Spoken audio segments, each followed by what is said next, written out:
Welcome to episode 5 of the Panoptic Gamers podcast. Today will be an extra special episode as we have with us our first guest on the show. Vera and I will be talking with our good friend Jon Bindbeutel about casual gaming versus hardcore gaming. And don't forget to visit us online at SnapToCover.com. That's snap, the number 2, cover.com. And be sure to check out the new site layout and our new recent uploaded stream of Unhallowed Metropolis. Thanks, and enjoy the show.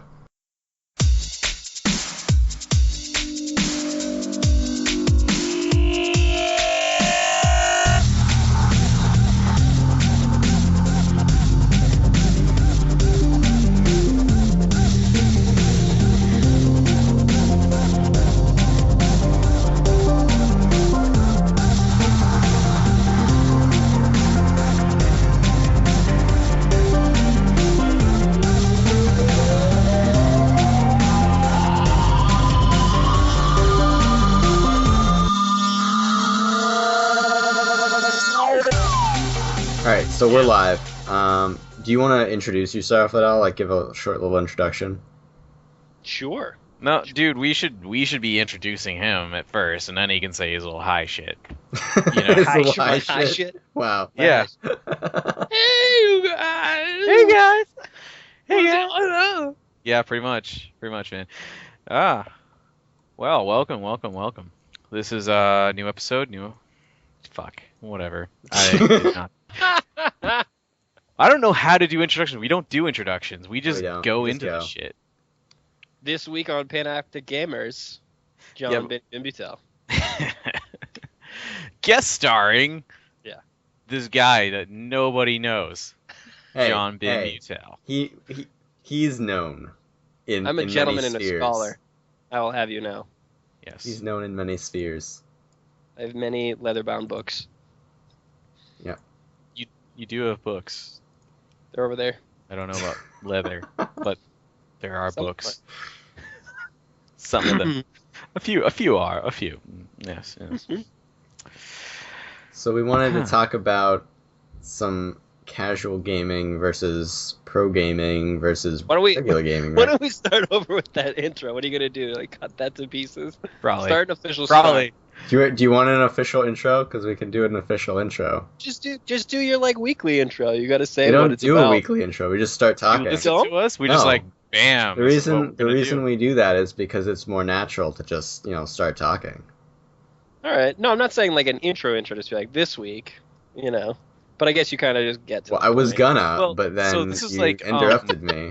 This is the thing. This is why I was considering possibly doing a prologue before we do the intro song, because that way suddenly there's this third voice and who's that guy?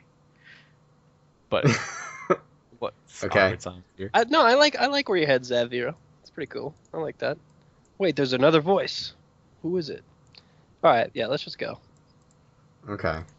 So basically we're doing casual gaming versus competitive gaming, and what defines this whole concept of hardcore gaming, and why do people differentiate ourselves from being a casual gamer versus a hardcore gamer, and why do we distinguish ourselves that way? If you game, you game. So why are you trying to isolate yourself from other people, right, by putting yourself in this category? I think it's just a way to bust balls, honestly. Part of culture. You got to kind of put the other guy down in a joking manner. I don't know. I don't necessarily think it's a good thing, but that's sort of how it is. Filthy casual. So I was giving this a lot of thought actually on my way home from work, and I was thinking the lines between casual gamer and pro gamer and regular gamer are pretty blurred. You can spend maybe 10 minutes on your phone playing Farmville or something like that, and still be a pro gamer. Yeah, but it's not really a set defined role that you're going to be in. You can be any. You mention Farmville, I suddenly cringe. The second you mention it, it's oh my god, no, don't touch that game. It's horrible, And I've never played this game. It's all just hearsay and rumor and the prejudice. Fact that and prejudice that I have. Video game prejudice. Pretty much. Unbelievable. I mean, any game, in my opinion, can be played casual. Almost any game can be played casually, or almost any game can be played really hardcore. You know what I mean? Like, it just depends about your time commitment and the amount of effort that you're going to put into it and what you were trying to get out of it. And how much you You know really what I mean? care about how you Exactly, and progress. I was trying to define, just based on the game itself, what would make it a casual game, and it's pretty hard. Like, the only thing I can really talk about is like Triple Town. Yeah. Jeff, I'm sure you recognize that game. I'm familiar. You ever heard I'm of that? familiar with that Triple game. Town, Yes, I've never my heard wife of it. loves it.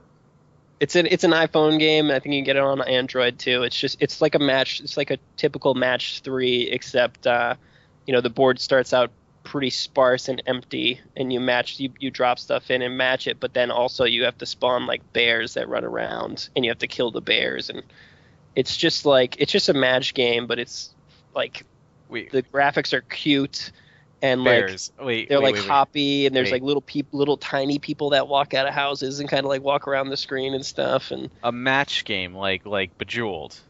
Yes and Sort no. of. It's a variation. With bears. It's a that you have variation. to kill.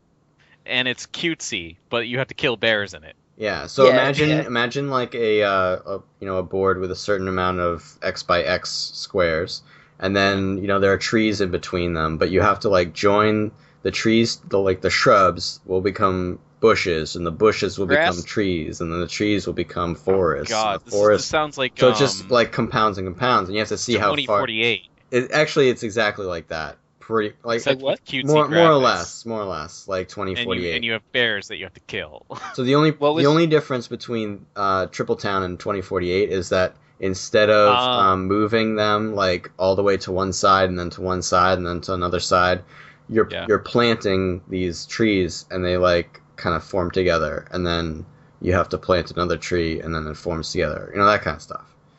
Okay. So- anybody listening can go and download the free version on your iPhone or whatever smartphone you have. There's a free version that you can get and check it out. But the thing is it's so super duper casual. Like, the entire game start to finish is probably like 25 minutes, and you can walk away at any moment. I do it when I take like bathroom breaks at work. It's fit for casual play, but at the same time, it also has like modes in it where you're competing against other people. And I was joking around, messing with it one day, and I tried one, and some dude just destroyed me by like 15 million points, and I'm like, that guy's hardcore for Triple Town. So it's like it's tough to define. Like, That's true. There's a scale. Those games, all those games have leaderboards, and you see these people at the top, and you're like, holy crap! How are they putting this much time and effort into such a stupid game that I spend on the toilet? How did you hack the gamer gamer screens here? It's but it's interesting. It's also like these people that play these kinds of games, though, oftentimes, they're the older generation. Like, oftentimes the stereotype fills them like these high scoring people are like, the 60-year-old senior citizen who just kind of chilling out, Retired. Retired, and he's got this game. He can go at it. Maybe. Maybe. Maybe. On the similar note, I was trying to like I said I was trying to define a casual game, like a game that is specifically designed for casual play like that. And this and like Clicker Heroes came to mind, but on the opposite end of the scale, can you really think of a game that just can't be played casually? Okay, let's stop for a second. Let's put on Clicker Heroes here. Let's discuss this. Discuss Clicker Heroes. Anybody who's not aware of Clicker Heroes, it is the next evolution of Cookie Clicker, and it is literally an idling game. You let it go, and it will Depending on play. your builds. Depending Okay, stop, because we're getting into this part. Now, the thing is, like, you level up heroes, and they'll do a certain amount of damage per second, and you have to pretty much go over cost versus benefit analysis. And basically, as the game continues, it adds more things, like you have to use cost versus benefit over hero souls, which are like a percentage of DPS, versus spending this type of soul on this ancient that will give you some particular buff that will help you progress through the game, which, by the way, never ends and repeats for eternity. And the point is, the actual interactivity of the game is just decisions. You do no actual thought process when it comes to playing the game. Very minimal. There's your really not action- much clicking, actually. I mean, you pretty Yes. much just let it go. It depends. There's active builds in the game where you can get specific ancients that boost your DPS depending on how long you have remained active, meaning clicking. Right, but most of the characters that you would buy are characters that just have automatic, clicking to them.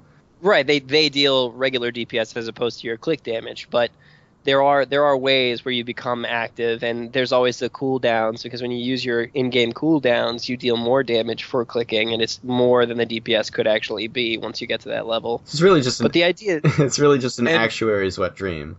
Bam. The casualist of games, the idling game, and you've just witnessed a hardcore gamer of it right there. Like it is balls to the wall spreadsheets and like decisions and like strategies. You've gone and you've looked up strategy guides and you have calculators. We've talked about this. just to be fair, I didn't make any of the You calculators. didn't make They a calculator, but existed. you use these tools It's been Yes. to done. help you progress It's been done. through this game. Yeah, and it's And- not just me. One of the most casual gamers I have ever met, my wife, who will very casually game, meaning about once every 6 months, I showed her this game, and she was obsessed with it, and then actually lost her save and started again, and now she has her second run going at this game, which is just Wow. hilarious to me, because I like this game a lot, and I'm spending a lot of time with it. If I suddenly had to start from scratch, there's no way I would be playing this game again. That's dedication, right? And so this also brings up another point: is it's largely dependent on the community around you and who is playing with you that dictate whether you actually decide to play this game as much as you do, or at least there's a lot of factors to that. I mean, if none of these our friends were playing Clicker Heroes, I wouldn't even be bothered with it. I would not play it at all. Yeah. I mean, I found out that Stock stopped playing this morning. It was a little disheartening. I was like, oh, man, now I'm in the lead. This is lame. I have no one to chase, but at least I can just stay ahead of you guys. Yeah, I think that competitive spirit definitely assists with the differentiation between pro and casual. The casual person doesn't care whether or not they're doing better than the next person, and because of that, they can stop any time. They can just play for 5 minutes and then uninstall the game. It doesn't matter to them. So that is more of a casual environment. That's the other appealing thing about this type of game for me, is because we all sort of evolve from our hardcore gaming days and gain more responsibility and lose more gaming time, and that's totally fine. It's acceptable. It's how life works. But it's frustrating to know that almost any game that I play, Stock can just destroy me at it, because he has, just so much more time that he's capable of investing. Whereas this is like, even if I'm not actually there, it's still investing time to a degree. So that was another appeal for me, was being like, well, I know that he can't just like outdistance me just because, I have a life.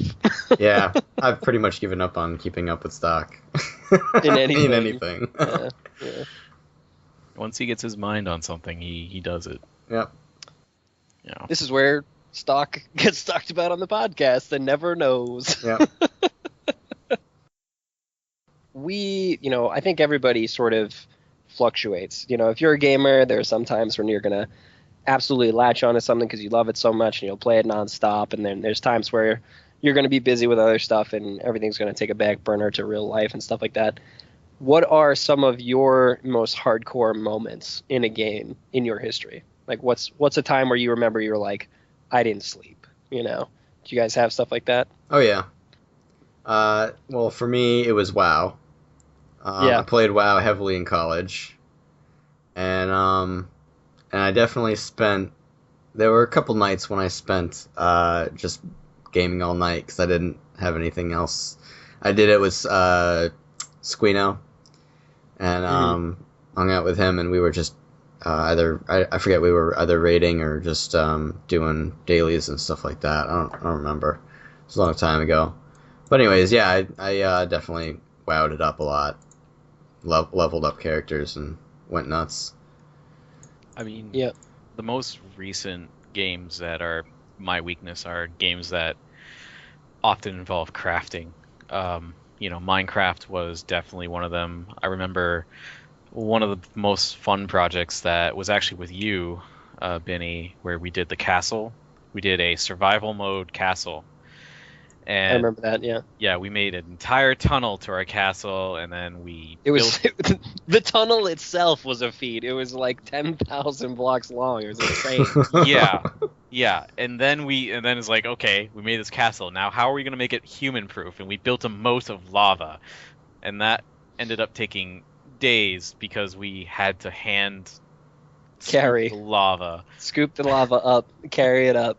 You could only carry like 15 at a time, and then Yeah, and then things took another turn where I decided I discovered the secrets of red dust, and I discovered that all of my college learnings went into this, and suddenly binary algebra started making sense. Logic Especially switches. I love that you learned binary algorithms in Minecraft. It's my favorite part. And you went so far as to create self-rebuilding walls. That was we talked about that in a previous show, I'm pretty sure, but that was it's worth mentioning Self-regenerating again. walls. Yep. Yeah. And I remember each tower took a day or two to build because it was just so complex. Dude, is that not like the most amazing college computer science / math class waiting to happen? Like, come on. I know. That's true. It would be a good class session. If I were ever a professor, I would totally do that one day. I'm like, okay, guys, we're learning. This class on binary algebra. I want you to build an AND gate in Minecraft. Yep, I think you should start the class off by saying, all right, well, we're gonna be learning binary algebra, right? You guys are already playing Minecraft Everybody's right like now. sad. You're already playing games right now, so let's boot up Minecraft. And then it's like your final project is to recreate that 16-bit ACU computer or whatever that was built. Hey man, so I have a couple of hardcore moments, as I'm sure you're aware.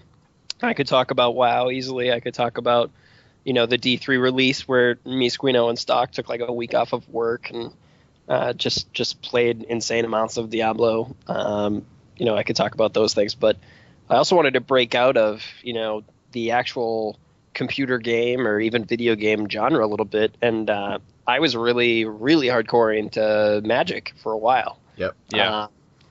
I got to the point really, because that was a rare circumstance because none of the rest of you guys were really into it. I mean, Vero, you tagged along with me a couple of times, and Tom was still in the neighborhood, and he would come to a PTQ once in a while. But I was at the point where I was going down to the local card shop and playing and practicing, and then driving within like 3 hours of the house to go to a PTQ to attempt to make it to the Pro Tour circuit and stuff like that. And that was like real dedication to me at the time. I was on like Reddits, and I was on wiki pages, and I was, doing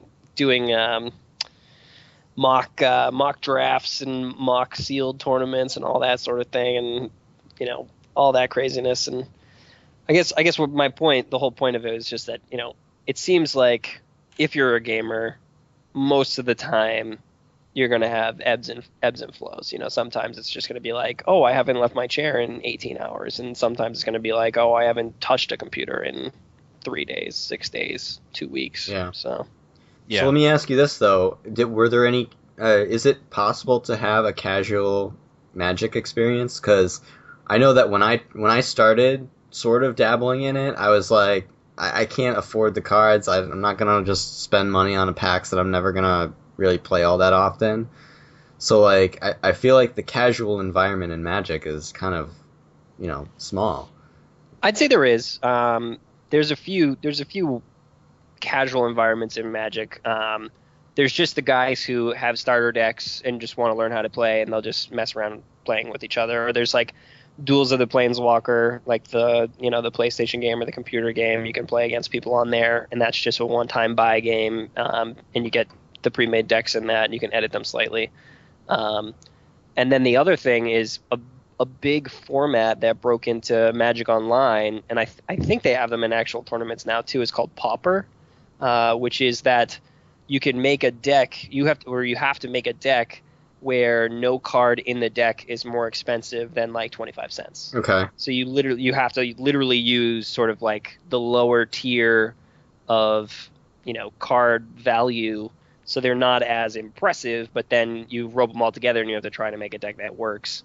And that was like a pretty big thing a few years back. A lot of people were enjoying doing that because you could just jump in on the ground level and actually have a competitive deck and have fun doing it. Yeah. I have friends at work who play, what is it called? It's UDH or something. Or it's like Highlander or something like that, where your deck is bigger than a normal Magic deck, but you can only play one ofs. So you can Commander. never play. What is it, Commander? Commander. You have a 100-card deck. You only have you can never have any duplicates in your deck. Yeah, everything's just a one of, except for which basics. makes it like makes the deck fluctuate like insane. Like the whole point of competitive Magic is you want to be as consistent as you can, but in this particular type of Magic game, you're not trying to do that. You're just trying to have fun.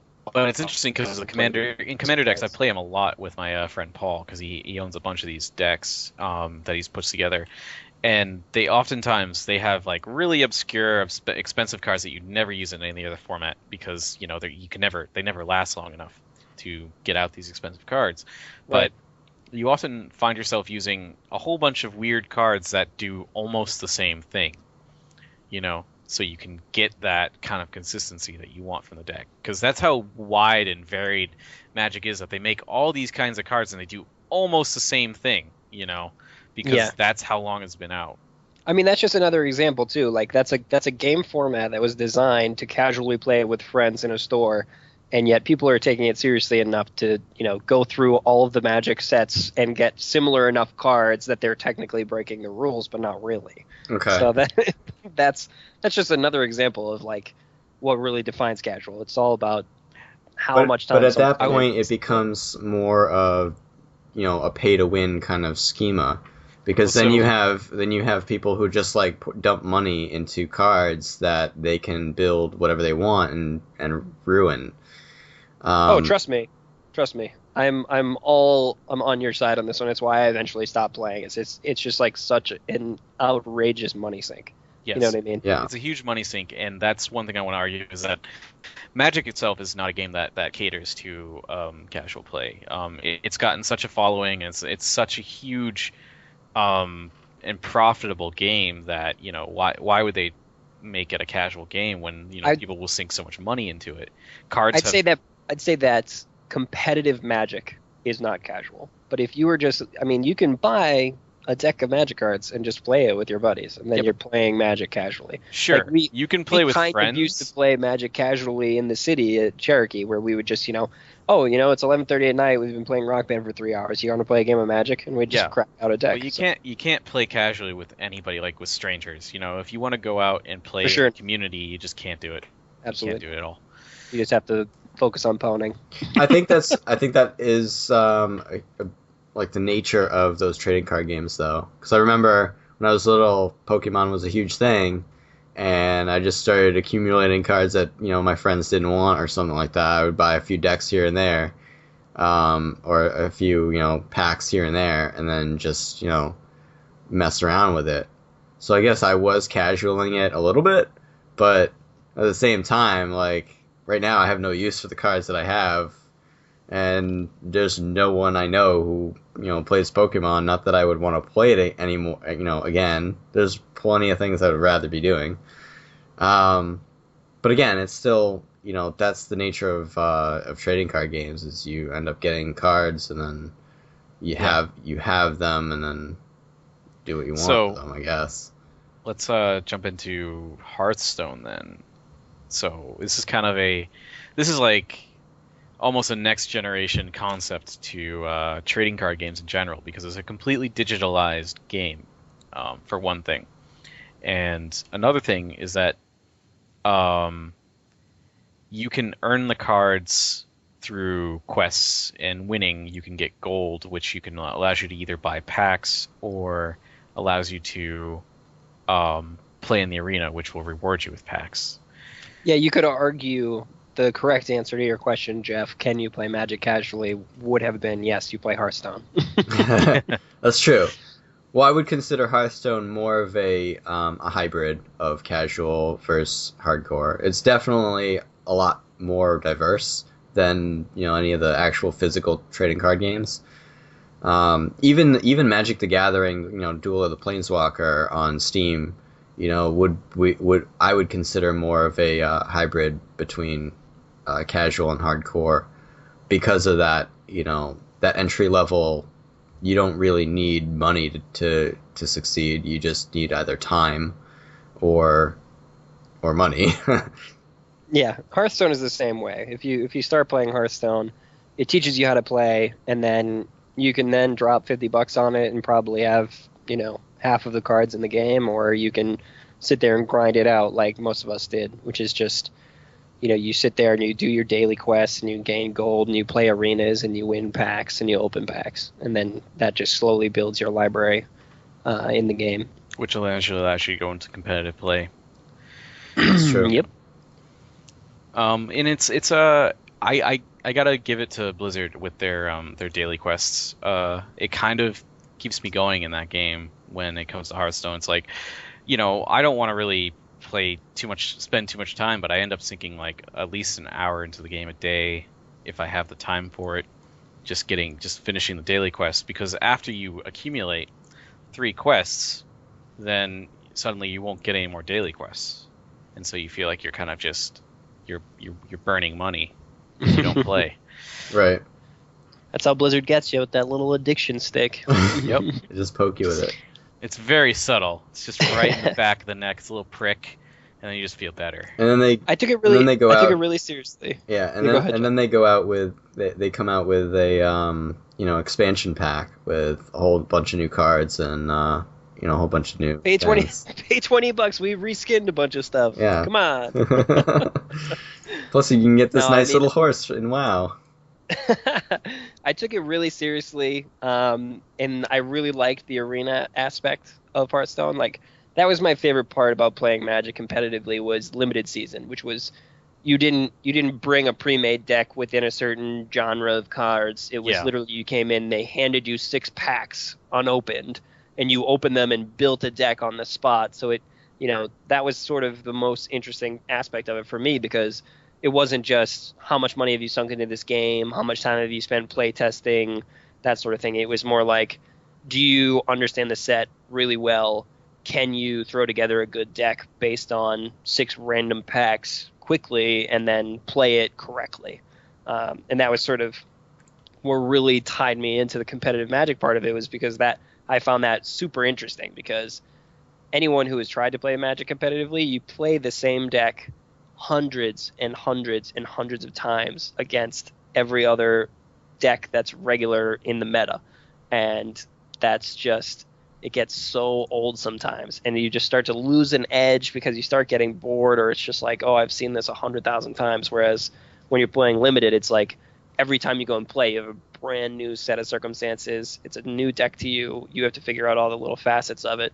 And Hearthstone does that really well with the arena. I think they could do it a little bit better, but it's good for a start on how it works, which is they just give you pay a buy-in, you pick a hero, and then it gives you 3 cards to choose from, and you pick one, and you do that 30 times, and it makes you a deck.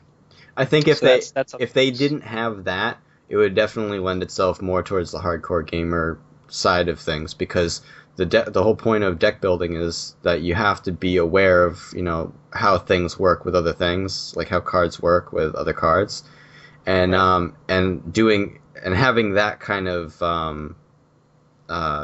end game, I guess, lends itself to looking up strats and looking up specific decks to build, and that can get into the hardcore realm because maybe you don't want to spend an hour on Reddit looking up, how to build the epic awesome squirrel deck or whatever.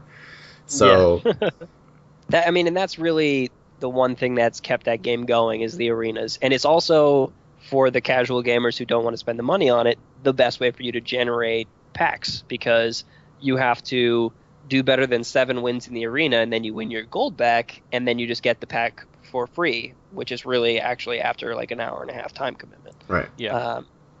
So that's really what kept the game alive for me and kept me interested.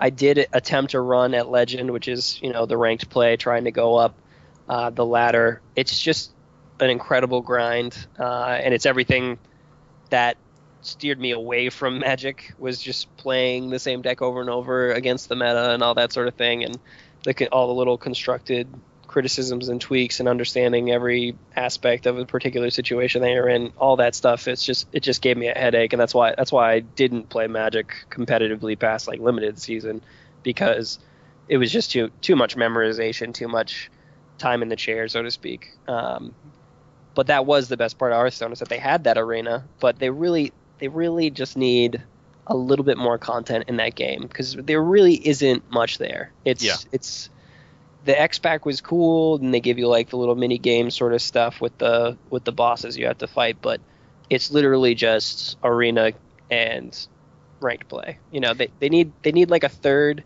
or they at least need something to make ranked play more enticing, because I feel like a lot of people end up only playing ranked to do daily quests so that they can play arena. I feel like it would be really fun if they could implement some sort of two-headed giant for that game.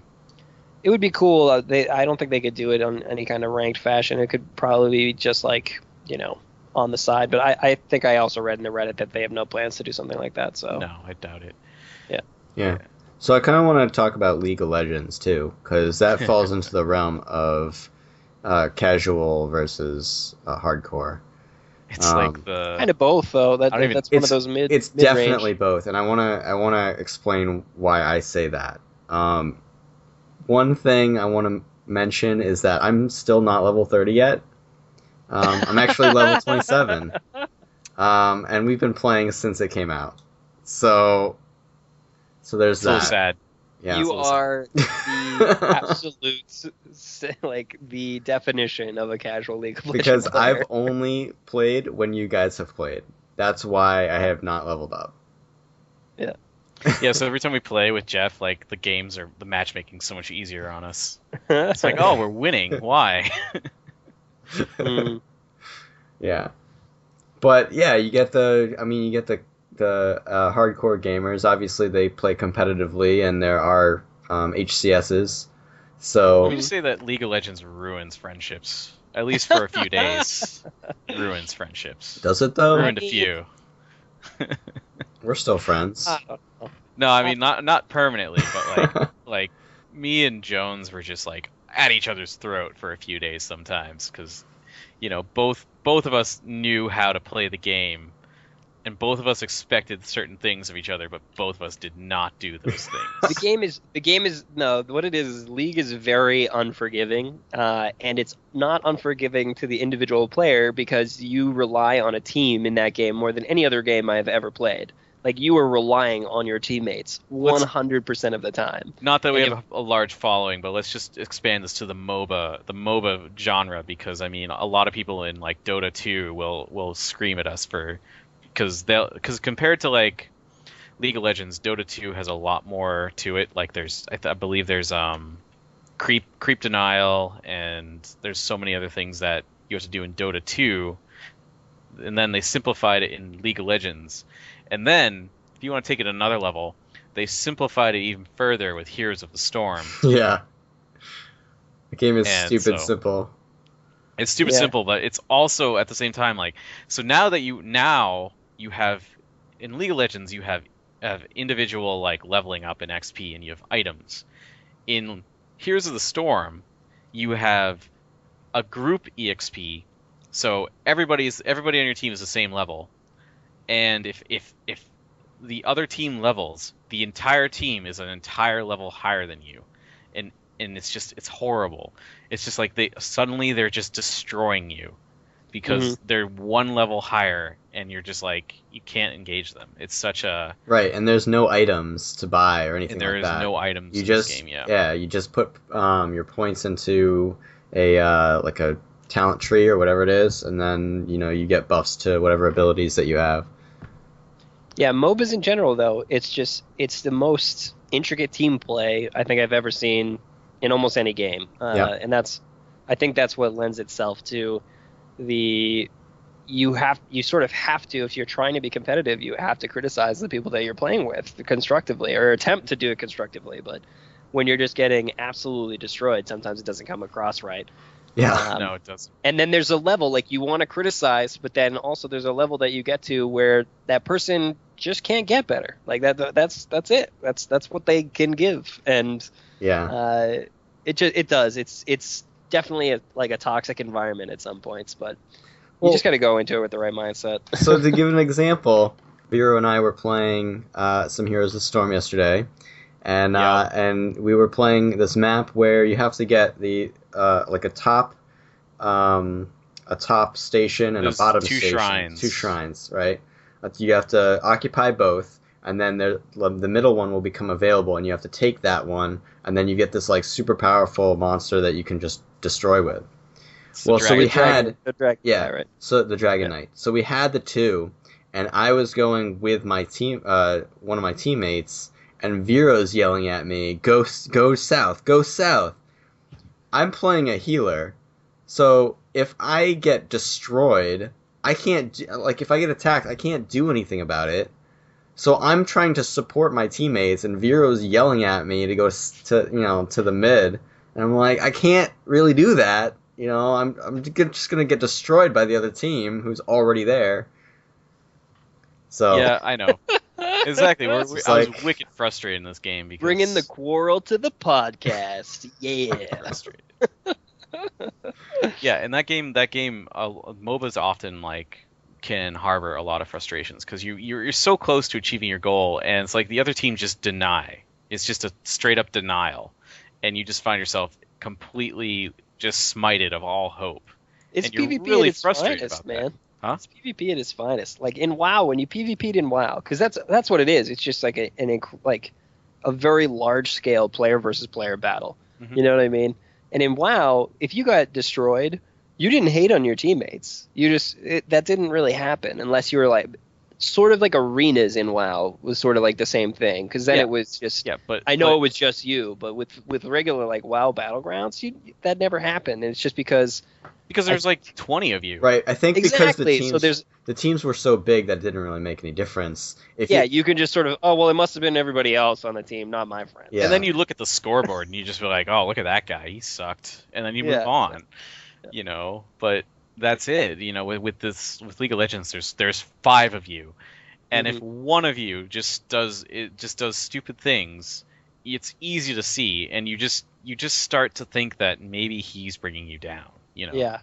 And a lot of times, I know this one guy who played League of Legends with me all the time. I don't even want to do this. He just loves throwing himself like too aggressively at his opponents, and just ends up with like an insanely bad. Really, it sounds like you.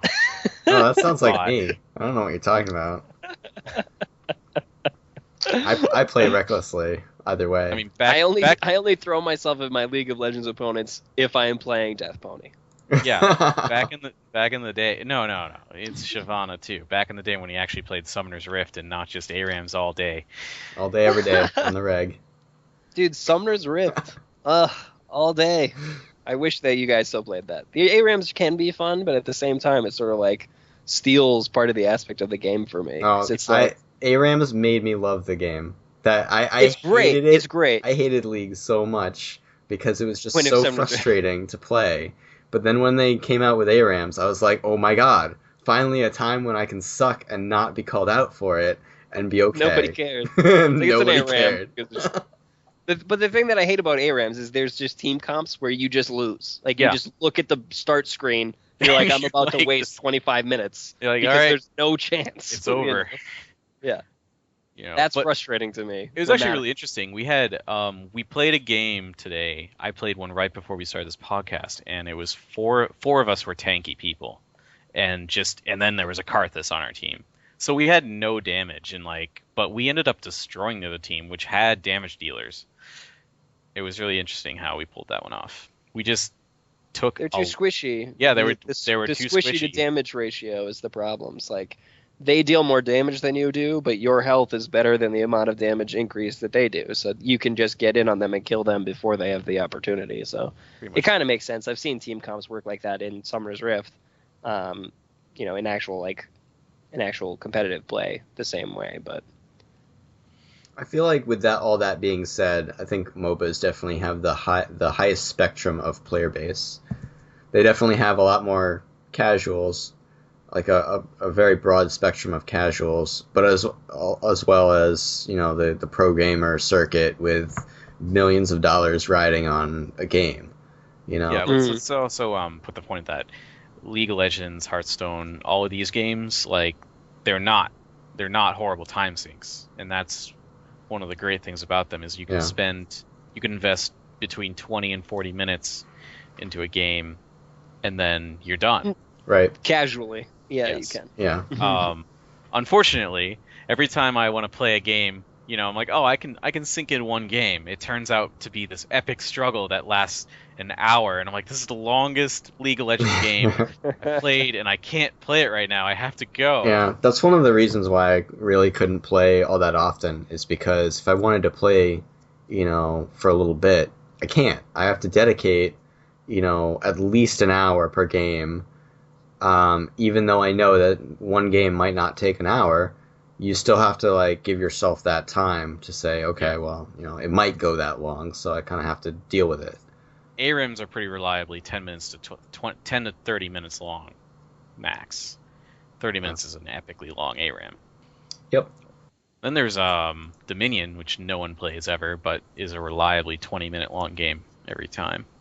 Yep.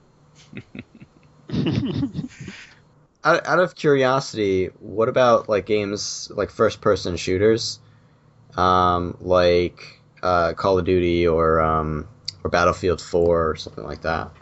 Do you see that lends itself to any particular group, or do you think that's more there's definitely hardcore gamers with those, and there's also the stereotype of FPSs being kind of the dude bro community of gamers. Bro, I raped that guy so bad. Teabags all around, man. The Halo world. Teabag is a skill. It's a skill. No, I mean, I think it's both. I think it's both again. It's like another middle ground type scenario where, you have the guy who bought Call of Duty, played through the campaign mode, and now is just messing around for fun just to watch stuff blow up. And then you have the other people who take it more seriously.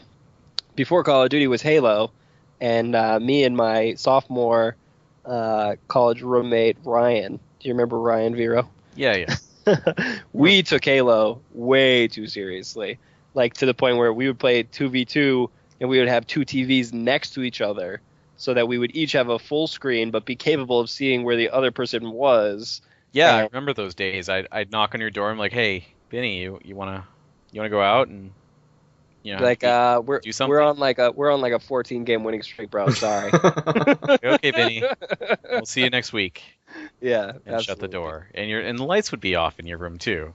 Yeah, you need to see the screen better, bro. You get the soft, can't have light glare. You get the soft glow. Anyway, point of this story was, Walshy ended up dropping out of college because of all this habit. So it was wild. I did it. It wasn't Halo. I feel you're responsible for that. You introduced him to WoW. You gave him the crack. I would lay that blame at JP and Stock's feet because they introduced me. So indirectly. I took some. I had this cocaine. It was great. You should try some. Yeah, Squino got me into WoW. Totally not. I can't be blamed for any of this. Squino is definitely the pusher. The courts would beg to differ. Oh, Squino is the Pied Piper. He's not a pusher. He doesn't have to try. It's not like Squino's ever like, hey guys, you should come play this game that I'm playing. It's not like that works. It's like, hey guys, I'm playing this game, and suddenly all of us are playing that game. Yeah. That's true. Yep. Anyways, so yeah, anything else to talk about with casual gaming? Well, so I want to just kind of go into the fact of competitive nature of games. The games that offer a competitive aspect to it are the ones that can often be a hardcore scenario. You won't find yourself like there's no such thing as like a hardcore Mass Effect player. You know, I don't know I about mean, that. let's stop. Let's stop. There was a multiplayer competitive aspect on Mass Effect 3, but I actually honestly don't really, it's not on the radar. I don't see anyone. So you're saying ever single playing player that. games generally don't have a hardcore aspect to it? They generally don't. There's always the corner case exceptions. I mean, you can see those. Have you ever seen like the speed runs of like Super Mario or like, have you ever seen a speed run of Ocarina of Time? No, because I don't You know, waste my That's time. crazy.